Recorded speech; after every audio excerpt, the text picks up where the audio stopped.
déjà, merci vraiment à tous d'être là, compte tenu des conditions sanitaires. Et puis, j'ai l'impression qu'on va suer ensemble pendant 1 heure. Donc, j'espère qu'on va essayer de vous rendre cette heure le plus agréable possible. Euh, je m'appelle Nicolas Perdry, je dirige une agence de communication qui s'appelle Sidiez. On n'a pas fait beaucoup de slides pour décrire Sidiez, donc je vais vous faire le pitch rapidement, mais on est une agence qui a fêté ses 20 ans cette année et qui se dédie à la communication responsable quasiment dans l'intégralité de ce qu'elle fait. On propose une échelle d'une dizaine de barreaux qui permet à une entreprise d'opérer sa transition, évidemment au filtre de la communication, puisque c'est de là qu'on vient, et la communication est un accélérateur d'intégration du développement durable en entreprise, et donc du coup ça permet de repousser les limites, ça permet d'aller plus vite, ça permet de sensibiliser, ça permet de fédérer, ça permet d'activer, ça permet de faire en sorte que l'ensemble des parties prenantes d'une entreprise fasse corps autour de son projet de RSE. Voilà, c'est à ça qu'on sert. On est une vingtaine, on est dans le 20e, on fait tout par 20, voilà, 2020, etc. Voilà. Donc aujourd'hui, on va vous parler du reporting RSE.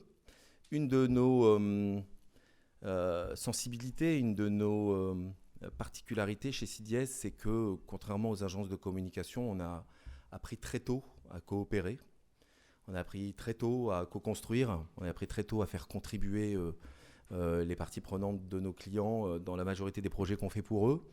Ce qui fait qu'on propose une expérience et pas qu'un livrable, alors que le monde des agences conseils en communication, en général, avait plutôt la science infuse et l'habitude de tout faire en chambre. Puis après, il fallait acheter et puis se débrouiller avec. Donc du coup, cette systématique de la co-construction, on l'a amené dans tout. On l'a amené dans tout et on l'a transposé aussi à l'éditorial. Et aujourd'hui, plutôt que, pareil, de travailler de notre côté, de proposer des pistes éditoriales, on construit un fil narratif, ce qu'on appelle un récit collectif, avec les contributeurs de ce produit éditorial. Pas forcément que les parties prenantes. Parfois, on fait venir aussi des experts qui viennent consolider, permettre de jouer au ping-pong, permettre de voir plus loin, permettre de donner aussi une vision un peu plus macro et un peu moins nombriliste de ce que fait l'entreprise. Voilà. Donc, c'est ça aujourd'hui qu'on va essayer de vous proposer parce qu'on en a fait une méthodologie qui permet de faire en sorte que chaque année, votre produit éditorial sera le reflet d'un chapitre précis de cette aventure de la RSE et il va témoigner de ce que vous faites et de vos engagements pour en faire un produit éditorial intéressant à lire qui ne soit pas qu'une somme de data. Voilà pour les small talk. Et puis, il est 12h30, donc j'y vais. J'ai avec moi Julie Gomez et Mathilde qui est en noir et Julie qui est en blanc. Elles sont toutes les deux directrices de clientèle chez Sidiez. Et puis, on a la chance d'avoir Pierre Sidem qui est le président de RSE Data News. Bonjour à tous. Qui est un média spécialisé sur le développement durable, la gouvernance, la finance responsable. Et il vous présentera rapidement un outil qui est un outil qui permet de chercher des mots-clés, de faire un bench assez solide à chaque fois qu'une année, une édition de reporting s'achève. Et il y a des gens qui font le job de consolider toutes ces datas dans un outil qui vous permettent d'aller chercher les mots-clés, les sujets, les tendances, etc. Donc c'est un outil que je vous conseille et Pierre va nous donner quelques datas croustillantes qui vont permettre de consolider ce qu'on appelle un peu les tendances de cette saison. On a voulu faire ça de façon très très simple. En fait, en effet, on est un média, mais on a aussi une activité data. Ce qu'on a voulu faire avec Nicolas aujourd'hui, alors Nicolas, lui, c'est la partie récit. Nous, on s'est intéressé au sous-jacent, à l'appui de cette partie récit, puisque toute l'année, vous faites dans les entreprises des rapports extra-financiers, vous compilez plein de data, vous les collectez, vous les mettez en forme, vous les collez dans des référentiels. Mais la data, c'est pas beau. Et il y a beaucoup de parties prenantes en dehors de votre régulateur si vous êtes coté ou des analystes ESG qui sont, enfin c'est pas très appétissant pour les autres parties prenantes que ces gens-là, quoi. Donc ce qu'on a voulu faire avec Nicolas, c'est que nous sortir quelques chiffres statistiques ou quelques extraits sur des mots-clés. Notre outil, c'est un peu le Google du reporting extra-financier. à l'appui justement de l'importance du fil narratif que je laisserai Nicolas développer, puisque c'est vraiment son domaine d'expertise. Voilà.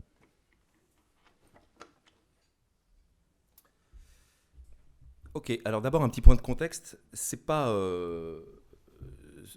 nouveau parce que la DPEF, ça fait déjà 1 an et après une phase un peu exploratoire, maintenant on commence à avoir des beaux produits éditoriaux qui sortent, mais modèle d'affaires, risque et stratégie, politique et diligence, résultats et indicateurs, on a quand même la DPEF qui a pas mal rebattu les cartes l'année dernière et cette année. Et puis l'évolution aussi du contexte normatif, on voit de plus en plus de reporting intégré, mais on avait aussi un nombre de référentiels qui existaient, qui étaient solides, et donc ils foisonnent de plus en plus.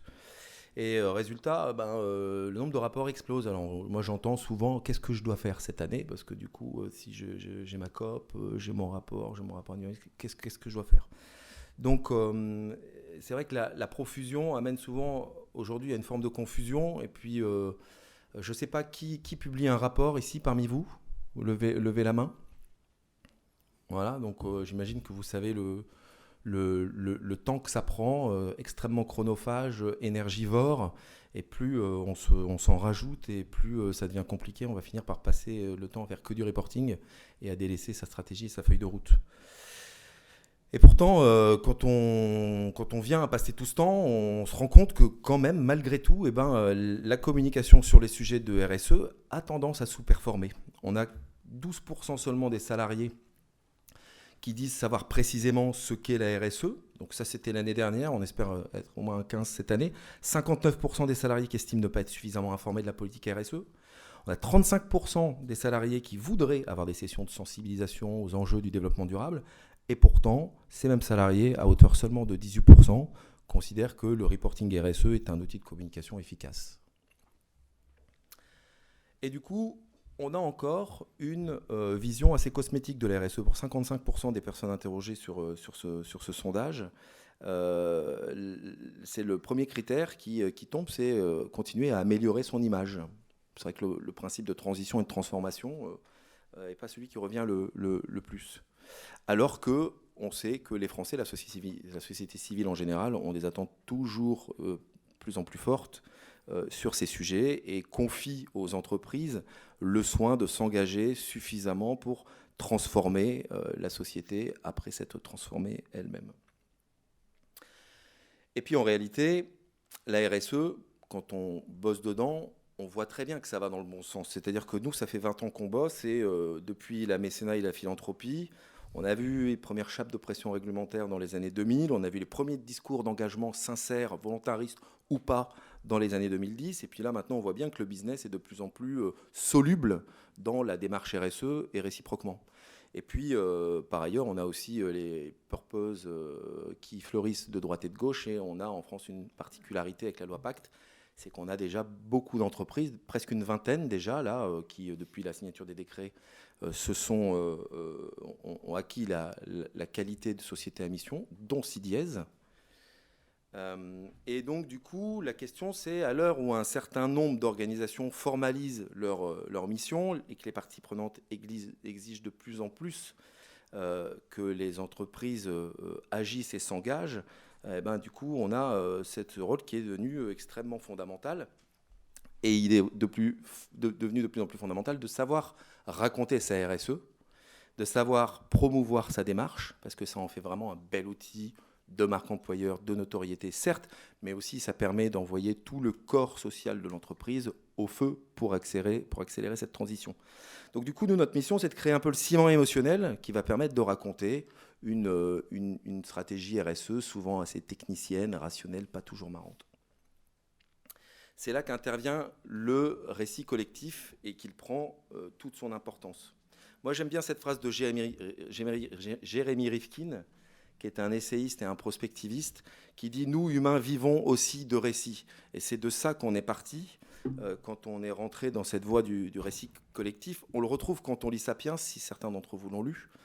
Qu'est-ce qui permet à notre seule espèce de coopérer telle qu'elle le fait par rapport à toutes les autres espèces ? C'est notre imagination. Notre imagination, pourquoi ? Parce qu'on arrive à collaborer dès lors qu'on partage des histoires et des croyances communes, quand on arrive à avoir un grand but. on peut voir loin. Comme ça qu'on arrive à se lancer dans des projets de long terme. Et c'est la grosse différence avec les autres espèces, c'est que cette façon de coopérer, elle peut être corrigée en modifiant les histoires comme des mythes qu'on raconte. Alors, ce n'est pas des faux mythes, c'est des vrais mythes. On va créer des histoires vertueuses qui vont nous donner un grand but et qui vont modifier notre façon de bosser, parce que ce but plus vertueux, on peut l'avoir.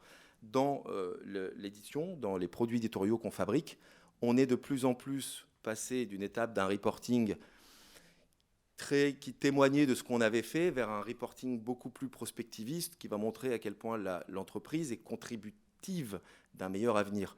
Et on peut emmener ses collaborateurs et ses parties prenantes dans ce récit qu'on leur propose. On invente donc des nouvelles réalités. C'est donc la force de l'éditorialisation qui tient évidemment au respect des référentiels RSE auxquels vous êtes soumis, mais aussi à une part de storytelling qui peut rendre l'exercice de la lecture beaucoup plus intéressante. En éditorial, moi j'aime bien dire qu'on a d'abord des contraintes, ce référentiel et cette stratégie. Et puis ensuite on a des postures. Quand on fait du reporting, on peut romancer un minimum, mais on a quand même cette transparence un peu en clé de voûte, un objectif de sincérité, de la pédagogie, parce qu'on n'est pas toujours bon, et puis ça aussi il faut l'expliquer. Et puis le côté démonstratif de l'outil qui est né de ça. Mais l'impact qu'on souhaite obtenir, ça reste quand même la capacité à embarquer le lecteur pour élargir sa base de lectorat. Sinon, d'une année à l'autre, s'il se répète, ce contenu, ce sera beaucoup moins intéressant, bien que les chiffres évoluent. Et donc du coup, la performance des messages et cette capacité nécessite de construire chaque année ce fil narratif différent, de manière à ce que chaque rapport soit une photo, un instant T, un épisode en fait. On peut ramener ça à un principe d'arche narrative, d'un épisode à un autre épisode, on raconte l'histoire passionnante de l'évolution de la RSE et des engagements d'une entreprise. Et du coup, toute la ligne éditoriale, qui est le cap à se fixer pour écrire un bouquin, un bouquin et un rapport, s'en sent impacté. Ça va des partis pris rédactionnels qu'on prend dès le départ avec la tonalité, le wording, c'est un peu sa charte éditoriale sur laquelle on s'entend dès le départ. Le positionnement sur lequel on s'objective par exemple sur un parti pris magazine, on voit de plus en plus ça, ou très corporate. On a un fil conducteur, parfois visuel, rédactionnel, il fera partie du récit. Et puis après, on donne le tempo, c'est-à-dire que dans tous les compartiments du jeu, on va pouvoir asseoir, consolider ce récit qu'on écrit. Et dans les différents niveaux de lecture, que l'on picore ou que l'on ait une lecture beaucoup plus fouillée du rapport que l'on lit. Voilà, je vais terminer en vous disant que ce qu'on doit retenir d'un rapport, quand on a terminé sa lecture approfondie, qu'on a vraiment pris le temps de rentrer dedans, et aussi l'idée force ou l'empreinte qu'on veut laisser au lecteur quand celui-ci ne se donne pas la peine de plus que de survoler le rapport, c'est le driver principal de la stratégie éditoriale du document. Et maintenant, comment on le fait ? Bon, merci d'être venu. Je vais laisser Mathilde parler de la mise en... C'est Julie. Pas de chance, c'est moi. Bonjour à tous. Donc, on a regardé en fait ce qui s'était fait cette année, on a regardé les tendances et on vous a relevé 5 façons différentes qui peuvent être prises individuellement ou collectivement, mais 5 façons de mettre en scène son récit. La première, c'est aligner son rapport sur sa raison d'être. Comme Nico l'a dit, on a eu un gros sujet sur la loi Pacte, on a vu des raisons d'être fleurir. Donc il y a celles qui sont effectivement pour les entreprises qui ont la qualité d'entreprise à mission, mais même pour les autres, on a vu un vrai travail sur la raison d'être fait cette année et vraiment mise en scène dans certains rapports. Donc Pierre, si tu veux bien nous donner les quelques chiffres sur ce sujet. Alors, nous, on est allé voir les sous-jacents, c'est-à-dire avec notre petit outil Google du rapport RSE. On a cherché les mentions raison d'être et mission. Il devrait y avoir à peu près 600 rapports dans lesquels on a cherché ces expressions transversalement. Ce qu'on voit, c'est que dans 77% des rapports extra-financiers 2019, le terme de raison d'être apparaît, soit parce qu'elle a déjà été formalisée, mais elles sont encore peu nombreuses, soit parce que des travaux sont déjà en cours. Évidemment, beaucoup d'entreprises ont commencé à s'y intéresser, et avec des démarches de plus en plus participatives, puisqu'il faut faire la preuve de l'engagement de ces parties prenantes, à commencer par ses collaborateurs. En 2018, il y avait déjà 64% des entreprises qui mentionnaient la raison d'être dans leur rapport. On ne voit pas très bien à droite un petit screenshot de notre outil. Comme je vous le disais, la data, c'est moche. Nous, on a essayé d'illustrer l'émergence de cette tendance dans les rédactions. Vous ferez tout à l'heure un zoom sur des exemples plus particuliers. On le voit également sur la mission, où lorsqu'on recherche dans notre rapport, vous voyez ici les coûts de Stabilo sur des extraits pertinents. Il y a le rapport de Voltalia notamment qui est ressorti, puisque la rédaction était assez directe. 5% des rapports 2019, on n'a pas encore le vintage 2020, mais tout porte à croire, comme vous le savez, que beaucoup plus d'entreprises le mentionneront. Également avec la justification de leur démarche d'engagement. Si on rentre dans les exemples, on vous présente 3 rapports qui ont mis en scène cette mission. Le premier qu'on va vous présenter, que vous avez juste derrière moi, c'est Carrefour. On voit qu'il y a un rapport annuel qui est vraiment organisé autour de leur raison d'être. Leur raison d'être, c'est la transition alimentaire pour tous, et le plan du rapport, c'est vraiment pourquoi, comment et pour qui. Donc on a un rapport là qui est vraiment organisé, que vous pourrez aller voir, mais qui est vraiment organisé autour de la raison d'être. Ensuite, on a une manière un tout petit peu plus légère de le faire, c'est celle de BNP, qui lui a choisi de mettre en scène son manifeste. Donc voilà, c'est tout de suite après l'édito, donc dès le départ du rapport, on a une mise en scène, une scénarisation du manifeste de la raison d'être. Et par chance, ça tombe en plus sur la signature de marque, donc on est vraiment sur quelque chose qui fait corps et qui fait sens pour le rapport. Et enfin, la troisième mise en scène, c'est celle d'Orange, qui est assez intéressante puisque toute la première partie du rapport intégré d'Orange est consacrée à la façon qu'elle a dévoilé sa raison d'être, c'est-à-dire qu'au départ, on a les questions qui se sont posées, la méthode par laquelle ils l'ont faite, les parties prenantes avec une page par partie prenante, donc on a 10 pages sur les parties prenantes pour ensuite dévoiler sa raison d'être. Donc on a vraiment une mise en scène de cette raison d'être qu'on retrouve ensuite dans le rapport, mais toute une scénarisation autour du travail qu'ils ont fait. Donc c'est vraiment assez intéressant cette année de regarder ces rapports et de voir la manière dont ils ne présentent pas juste la raison d'être, mais comment ils articulent vraiment leur démarche RSE et leur stratégie d'entreprise beaucoup plus autour de cette raison d'être.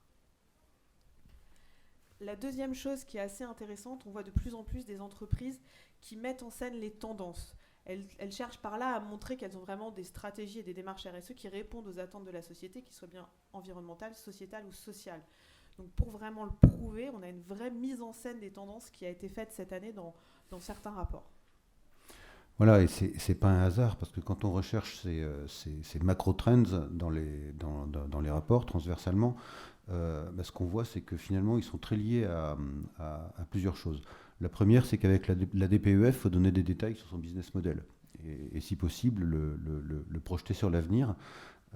Donc c'est à ce moment-là que les entreprises commencent à rapprocher leur business model et l'évolution de ces business models avec des grandes tendances sociétales ou tout simplement techniques ou technologiques qui arrivent sur leur marché auprès de leurs clients, qu'ils soient B2B ou B2C. 26% en 2018 mentionnaient ces macro-tendances, 34% encore une fois de manière très liée à des attentes clients et des marchés qui changent très vite, et donc des business models qu'il faut expliquer alors qu'ils évoluent eux-mêmes très vite. Ce qu'on peut dire aussi, c'est que même dans un rapport volontaire, on voit maintenant ces tendances de macro-trends, de raison d'être, c'est-à-dire que ça s'est répandu sur l'ensemble de l'exercice de reporting. On n'est pas forcément obligé d'être imposé, on peut se l'imposer aussi dans la lecture d'un rapport. Ça devient bizarre de ne pas voir les grandes tendances et les opportunités qu'une entreprise peut avoir sur ses marchés. Je confirme, et dans les extraits que vous venez de voir, on n'a fait aucune distinction entre les reportings obligatoires et les reportings volontaires. Les chiffres qui sont là, ce n'est pas du tout que le CAC 40 ou le SBF 120. Si on rentre dans les exemples, on a l'exemple d'un rapport volontaire qui est celui d'Alliance France, où le rapport a vraiment cette année été structuré autour des grandes tendances pour le métier de l'assurance. À quoi ça sert l'assurance et à quoi ça répond. Donc on a 5 chapitres. Si je prends le premier qui est sur le changement climatique, il y a un vrai enjeu sur le métier de l'assurance aujourd'hui, notamment avec le développement des catastrophes naturelles. Il y a un gros enjeu sur l'indemnisation. Donc en structurant son rapport autour de tendances, Alliance valorise en quoi le métier d'assureur est aujourd'hui clé dans le contexte dans lequel nous sommes. Si on passe à un deuxième rapport, on peut voir Suez qui fait ça depuis très longtemps. Je pense que ça fait au moins 5 ou 6 ans qu'ils ont toujours en introduction une partie sur les tendances, ce qui est vraiment très intéressant. Ils sont pionniers sur cette thématique. Mais pareil, on a une triple page sur vraiment les tendances et en quoi ça influe leur métier, que ce soit des grandes tendances, mais des choses beaucoup plus spécifiques. Donc on voit vraiment des rapports qui essayent de se positionner et de donner un contexte plus large que le simple rôle de l'entreprise. Et enfin, le troisième exemple, qui est celui de Cointreau, où là aussi, vous pouvez voir sur une page les grandes tendances, mais qui sont là, vues au prisme de quel est le consommateur jeune d'alcool. C'est pas la même chose un consommateur qui a 20 ans, 25 ans aujourd'hui, que quelqu'un qui a 50 ans. Ils n'ont pas la même manière de consommer. Et donc, on voit bien que l'entreprise réfléchit dans sa stratégie à ces nouveaux modes de consommation et ces nouveaux enjeux. Donc, on a vraiment des entreprises qui sont très ancrées dans ce qui se passe autour d'elles. La troisième tendance qu'on peut voir, c'est de se dire que les entreprises, finalement, la DPEF leur demande d'être très spécifiques sur leurs risques et leurs opportunités. Et donc, on a des entreprises, même de manière volontaire, qui vont venir dans leur rapport, souvent à travers des dossiers thématiques, des bonnes pratiques, qui vont venir mettre en scène ces enjeux clés, qui vont venir les scénariser. Alors sur ces enjeux clés, effectivement, alors tout à l'heure on était sur les macro-trends qui sont plus liés dans la restitution du business model. Les enjeux clés, eux, ce qu'on voit, c'est qu'ils sont plus liés à la matérialité, c'est-à-dire aux facteurs de risque, avec d'ailleurs au passage une forte convergence entre les facteurs de risque financiers et extra-financiers. On le voit par exemple très bien ici dans le rapport de Schneider Electric, où eux citent des enjeux qui sont d'ailleurs aussi, je refais un pas en arrière, je rembobine un petit peu, qui sont très liés à leur raison d'être ou à leur mission, qui est de faciliter l'accès à l'énergie dans le monde. Alors, on n'a pas fait de stats là-dessus parce qu'il y a finalement autant d'enjeux clés que d'entreprises. Il y a même plusieurs enjeux clés par entreprise. Mais ce qu'on constate, c'est qu'ils sont très liés à l'analyse de matérialité et aux facteurs de risque. Et bien sûr, découlent viennent en support de l'évolution du business model. Une des premières manières du coup de mettre en scène cet enjeu clé, ça peut être comme a fait Albéa dans son rapport. Albéa qui est donc un fabricant d'emballage notamment pour les cosmétiques et la beauté, avec un vrai sujet qui leur est posé, qui est le sujet du plastic bashing. Et Albéa a pris le soin dans son rapport de faire 4 pages thématiques sur ce sujet du plastique, pour vraiment apporter une réponse à ce sujet du plastic bashing.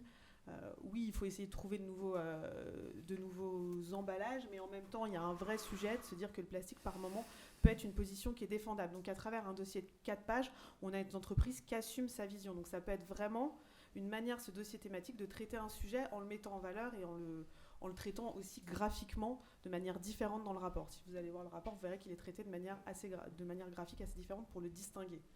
Une autre manière de mettre en scène ces enjeux clés, et ça c'est un peu plus classique, c'est de faire des focus bonnes pratiques ou exemples, et c'est le cas notamment d'ICAD qui tout au long de son rapport illustre ses propos avec des exemples de réalisation en expliquant en quoi celles-ci sont RSE, en quoi celles-ci répondent à leur démarche. Donc on a des bonnes pratiques qui viennent illustrer le propos de l'entreprise. Donc on n'est pas juste sur du déclaratif, mais bien sur un discours de preuve.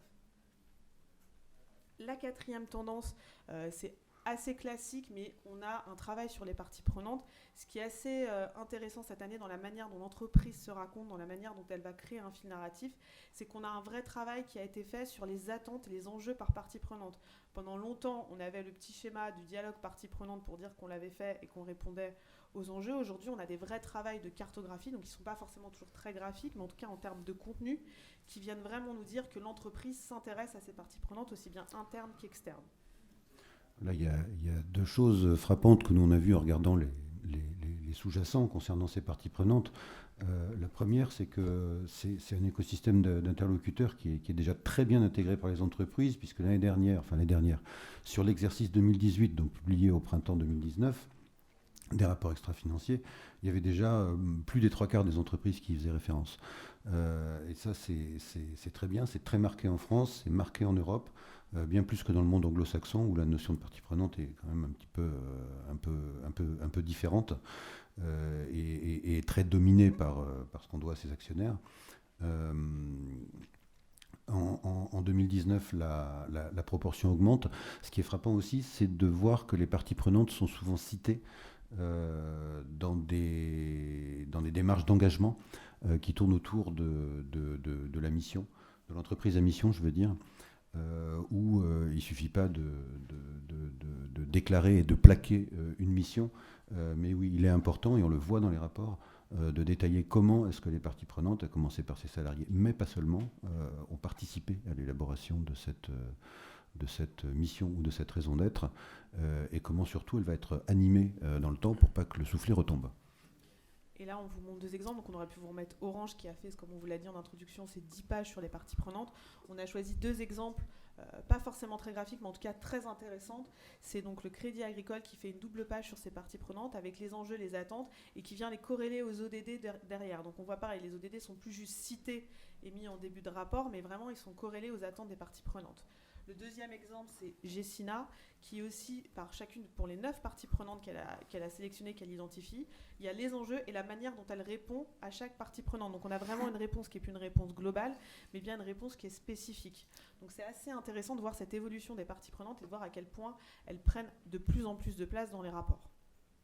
Et enfin, la dernière tendance, et c'est là qu'on revient sur notre fil narratif et notre fil narratif collectif sur l'aventure, c'est qu'on voit de plus en plus, ou en tout cas on commence à voir, des entreprises qui travaillent autour de cette notion de co-construction, notamment parce qu'elles co-construisent en général leur raison d'être, mais on a une vraie scénarisation dans les rapports de montrer que cette démarche RSE, ça va vraiment quelque chose qui va être collectif, qui va être avec les parties prenantes et les collaborateurs, et donc les rapports viennent mettre en valeur ce côté collectif. Alors, on a vu à l'instant le collectif avec les parties prenantes. Ces démarches de co-construction, effectivement, les entreprises en font, mais elles en parlent assez peu. Un peu moins de 5% dans les rapports 2019. C'est quand même une tendance qui est en très forte accélération. Et c'est lié, encore une fois, puisque le fil narratif doit restituer cette cohérence, sinon ça tombe à plat. C'est toujours lié au bloc précédent qu'on vient de traverser, c'est-à-dire raison d'être, macro-trend, facteurs de risque, etc. Et si on regarde, on vous présente un exemple qui est celui de Danone, on peut voir que déjà dans le titre, il y a ensemble, donc déjà on sait qu'on va être sur le récit d'une aventure collective, mais dans ce rapport, c'est vraiment joué jusqu'au bout, c'est-à-dire que l'édito, c'est des questions de collaborateurs. Et ensuite, quand on rentre dans le rapport, on ne vous a pas mis toutes les pages, mais il y a vraiment une scénarisation de la raison d'être qui a été co-construite avec les collaborateurs, la feuille de route RSE qui a été co-construite avec les collaborateurs. Voilà, toutes les initiatives sont décrites de manière à vraiment scénariser que finalement, si on réussit cette transformation, et pour Danone qui va même jusqu'au mot révolution, vraiment, on est sur un changement de paradigme de l'entreprise, on va le faire et on le fera ensemble, avec nos parties prenantes et nos collaborateurs. Donc finalement, on est vraiment pour entraîner tout le monde dans vraiment ce récit collectif. Alors je m'aperçois qu'on a, pardon Nicolas, on a zappé une slide, je crois, sur la co-construction. Ce qui est important de regarder, c'est... oui, c'est la bonne. Merci. C'est que cette notion est pas seulement appliquée en interne pour construire une raison d'être, mais on remonte parfois bien au-delà dans l'écosystème de l'entreprise, puisque, par exemple, si vous regardez le cas d'Eiffage ici, le but est vraiment de créer un mouvement de place sur leur secteur d'activité. Donc des engagements qui vont bien au-delà du périmètre de l'entreprise, dans ces démarches de co-construction. Et si on conclut donc sur cette partie tendance, voilà, on vous a présenté 5 manières de mettre en scène un film narratif. Ils peuvent être faits de manière collective, de manière individuelle, mais en tout cas se pose la question de mais vous, quand vous ne savez pas répondre à ce film narratif, comment on fait? Et donc je vais laisser à Mathilde le soin de présenter comment on peut faire. Donc effectivement, chez CDS, on s'est posé la question de comment faire en sorte que cette co-construction de fil narratif soit légère et collaborative. Et donc on a inventé un outil qui s'appelle le narraton.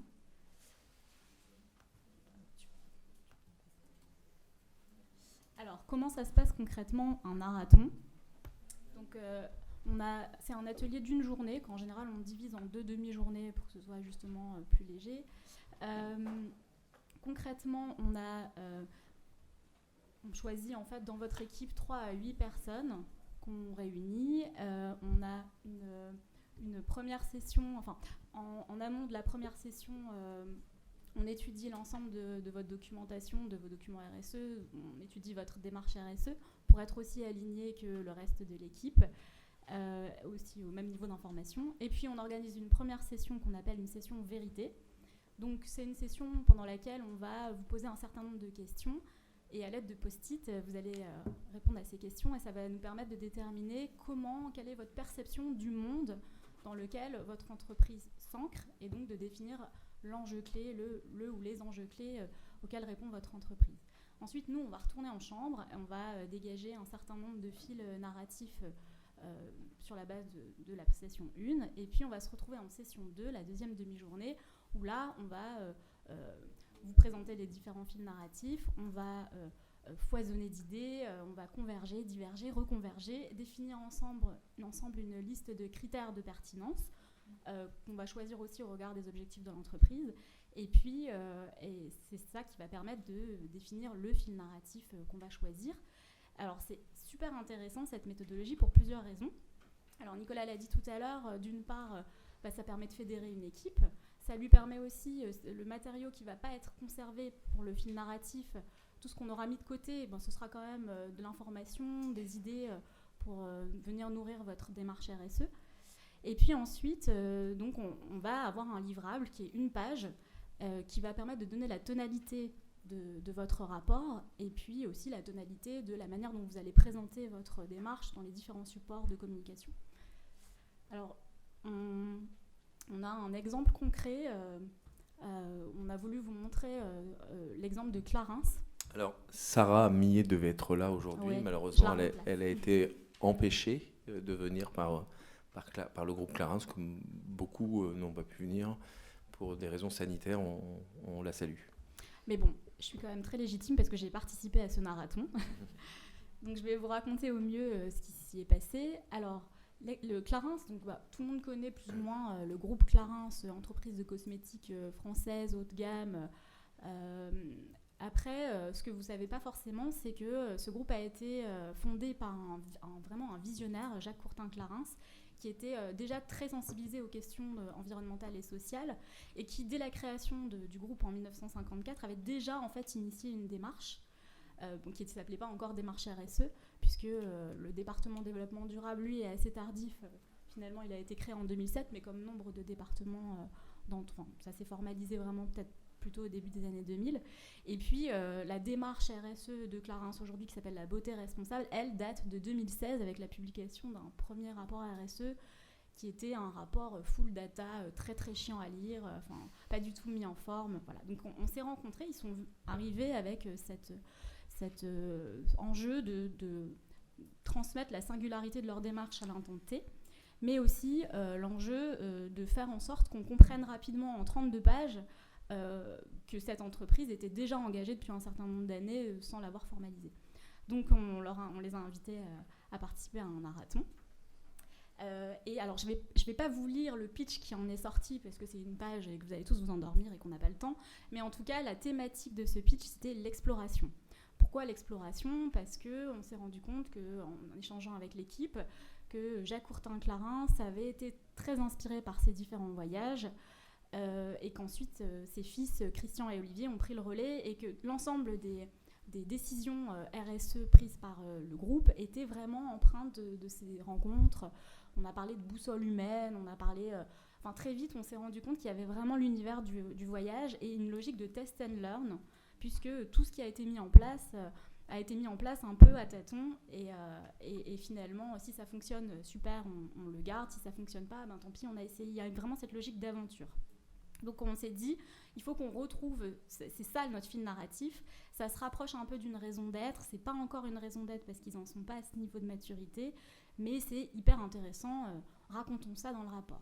Et donc, alors, juste une parenthèse, quand on vient de définir sa raison d'être, c'est du pain béni pour une édition de rapport, mais composer avec sa raison d'être pour essayer de passionner un lecteur pendant 4 années consécutives, à un moment donné, il va peut-être falloir réussir à se réinventer, et donc faire rentrer dans la recette la raison d'être, c'est évidemment quelque chose d'inévitable, mais il faudra aussi composer avec d'autres éléments de l'entreprise et de son actualité et de ses nouvelles ambitions et de ses ambitions dans sa feuille de route et de ses nouvelles parties prenantes et de ses actions, etc. pour réussir à trouver quelque chose, une histoire encore un peu différente qu'on rencontrera chaque année et qui fait nouveau chapitre de l'expression de ses engagements.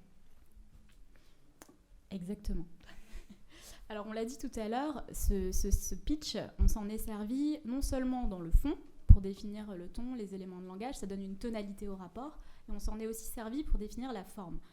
Comment ça se passe ? Donc, au niveau des éléments de langage, on va retrouver un édito qui n'est pas un édito classique puisque le directeur France, Jonathan Srian, va donner un cap et il va vraiment reprendre des éléments de langage du voyage, de la feuille de route, mais dans le sens feuille de route où on avance. On va retrouver une frise des actions phares qui était essentielle pour Clarins, puisque comme je vous l'ai dit, il y avait un certain nombre d'actions qui venaient un peu de la spontanéité et de prise de décision des dirigeants. Je vous donne 2 exemples que j'ai trouvés moi assez marquants pendant l'atelier. Le premier exemple, c'est en 1999, Christian Courtin-Clarins apprend bien avant le plastic bashing que les sacs plastiques vraiment... c'est pas terrible pour l'environnement. Il décide d'un coup supprimer l'ensemble des sacs plastiques de tous les points de vente Clarins et les points de revente et il les remplace par des sacs carton. Donc ça, c'est une action forte qui, à l'époque, était hors des marchés RSE, mais qu'on a voulu valoriser dans la frise chronologique. On va avoir aussi une autre action forte de Christian Courtin-Clarins, qui est le retrait immédiat des microbilles plastiques, des exfoliants, coûtant... comment dire, avec une perte de 7 millions d'euros de chiffre d'affaires, mais il se dit tant pis, moi je ne prends pas le risque de polluer, je préfère remplacer par des solutions, des alternatives naturelles. Et quelques années plus tard, on a la réglementation qui de toute façon oblige les acteurs de la cosmétique à le faire. Donc tout ça, c'était des actions dont ils étaient fiers, qu'ils avaient envie de valoriser. Donc cette frise, voilà, ça nous a permis de le faire. Et puis ensuite, on a, donc, toujours dans cette logique de test and learn, décidé d'articuler le rapport autour de 7 chapitres. Alors, ceux qui ont déjà réalisé des rapports ou qui en lisent savent que souvent, on suit plutôt les engagements. Là, on a décidé de suivre la chaîne de fabrication d'un produit Clarins et à chaque étape de montrer en fait comment chacune des prises de décision, comment les efforts venaient de rencontres et comment on retrouvait cette logique de test and learn. Alors ensuite, sur la forme, on a eu beaucoup de chance parce qu'on avait pas mal de matière. Déjà, on avait toutes les photos du domaine Clarins, qui est un laboratoire à ciel ouvert d'expérimentation et de recherche sur les plantes, le bio, la plantation durable, etc. Donc, on a pu aller puiser dans cette photothèque pour retrouver Est-ce que tu peux juste passer quelques slides ? Celle d'après ? Voilà. Donc là, on a pris le parti d'avoir des photos pleine page pour retrouver cet esprit carnet de voyage. Et puis ensuite, sur la slide suivante, on avait la chance aussi d'avoir les photos de Guido Mocafico, qui est un grand photographe italien spécialisé dans tout ce qui est nature morte, végétaux.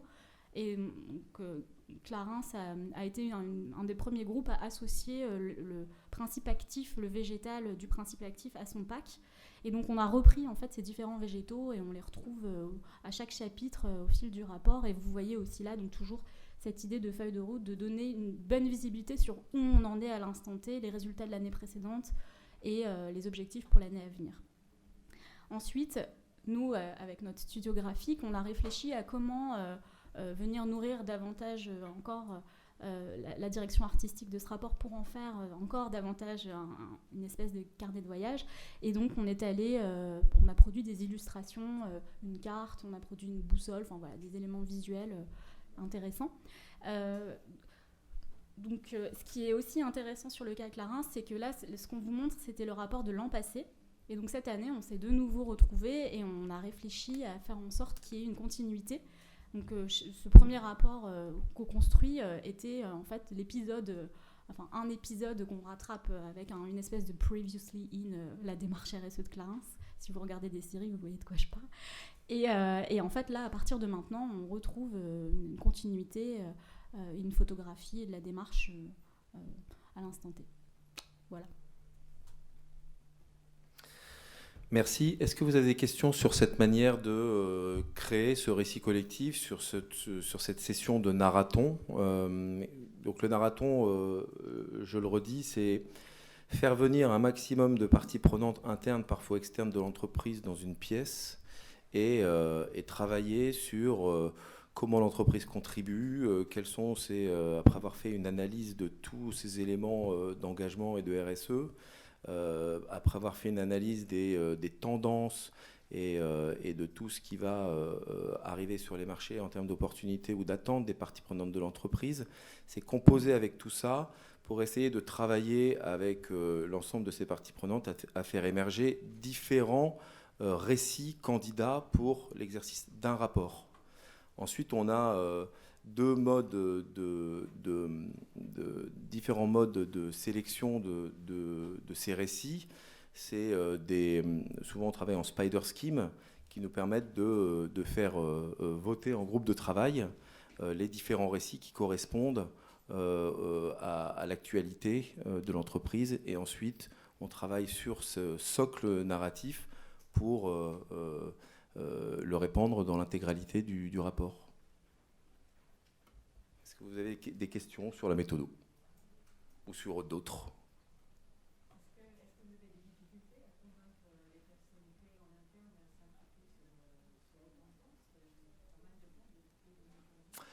Ouais, en fait, c'est 2 fois 3 heures et c'est pas les mêmes personnes parce qu'en fait, on va avoir dans la session vérité plutôt des gens qui sont du développement durable, des RH, etc., des gens qui représentent bien toutes les différentes thématiques d'engagement. Et dans la deuxième session, on aura plutôt des décisionnaires de l'entreprise à qui on fera lecture d'un des 2 récits finalistes avec les critères pour reprocéder à un vote, pour voir si dans leur vision d'entreprise, en tant que porte-parole de l'entreprise, ils sont à l'aise avec l'une ou l'autre l'un ou l'autre des récits dans lesquels on va se lancer. Après, si je peux me permettre de compléter, est-ce que ça prend du temps? En fait, ça dépend à quel moment, à quel niveau de maturité on est dans la démarche. Mais l'exemple de Clarins, là, on a eu la direction qui s'est déplacée 2 fois de demi-journée parce que quand même, c'était un moment clé pour eux. Voilà, si on est sur un rapport ou une démarche qui existe depuis un certain temps avec déjà un certain nombre d'angles identifiés parmi, par exemple, les 5 tendances que citaient Pierre et Julie, dans ce cas, oui, ça peut prendre un peu moins de temps. En fait, on fait un peu sur mesure aussi. Il y a comme des contraintes en termes d'indicateurs et de performance. Comment vous intégrez cette partie un peu réglementaire? On a vu le fil narratif, mais il y a quand même les indicateurs à présenter. Ah, bien sûr, il y a toujours les indicateurs à présenter. Les contenus, une fois qu'on a l'ossature, le fil narratif, on va construire ce qu'on appelle une charte éditoriale avec tous les éléments de langage, la sémantique, et puis ce fil rouge qu'on va répartir dans tous les compartiments dits éditoriaux de l'entreprise pour essayer de faire raconter l'histoire de bout en bout et que ce soit cohérent pour le lecteur, n'empêche pas qu'ensuite on intègre les contenus. Alors dans la sélection des récits qu'on fera dans la session 2 du narraton, rentre en considération le fait que les datas, les actions, les faits qui vont au-delà de la vision, mais les preuves qu'on va donner dans le rapport sont en cohérence avec l'histoire qu'on raconte. Et si je peux compléter, c'est vraiment le fil narratif, c'est vraiment le fil. Après, on vient vraiment se recaler sur les démarches, etc., de manière à mettre en avant les indicateurs. Et dans la plupart des rapports qu'on fait, on ajoute également une partie un peu plus réglementaire qui est au moins une table de concordance à la fin, où on va retrouver du GRI, de la COP et de la DPEF pour signaler si notamment le rapport doit être audité, pour signaler le fait qu'il y a bien tous les compartiments et tous les checks qu'on doit faire, tout est bien rempli. Donc il y a aussi une partie beaucoup plus réglementaire qui est faite à côté. C'est juste que ça permet de rendre un rapport beaucoup plus agréable à la lecture, mais les tables de concordance sont en général mises à la fin pour bien vérifier qu'on a répondu au référentiel. Après, parfois, on a aussi certains clients pour lesquels qui sont dans un exercice obligatoire et qui décident de faire 2 documents différents. On peut avoir un 32 pages, par exemple, c'est un document assez léger et qui permet d'être communicant. Ça, c'est aussi assez intéressant pour avoir d'un côté pouvoir checker et répondre à la réglementation et de l'autre avoir un document qui raconte aux collaborateurs, aux clients, enfin aux parties prenantes où est-ce qu'on en est dans notre stratégie. Et dans ce cas, on est libre, un peu plus libre de faire ce qu'on veut. Après, ce qui est intéressant, c'est que quand on passe en phase d'écriture, on est toujours ce secrétariat de rédaction, une espèce de comité éditorial de parties prenantes, que les personnes qui ont participé dès le départ puissent revenir par la suite pour donner un regard sur l'état d'avancement du document. Est-ce qu'on est toujours bien dans cette lignée? Est-ce que le document tiendra ses promesses? Il nous reste 2 minutes, si vous avez encore une question. Eh ben, je vous remercie beaucoup. Très bon salon à tous.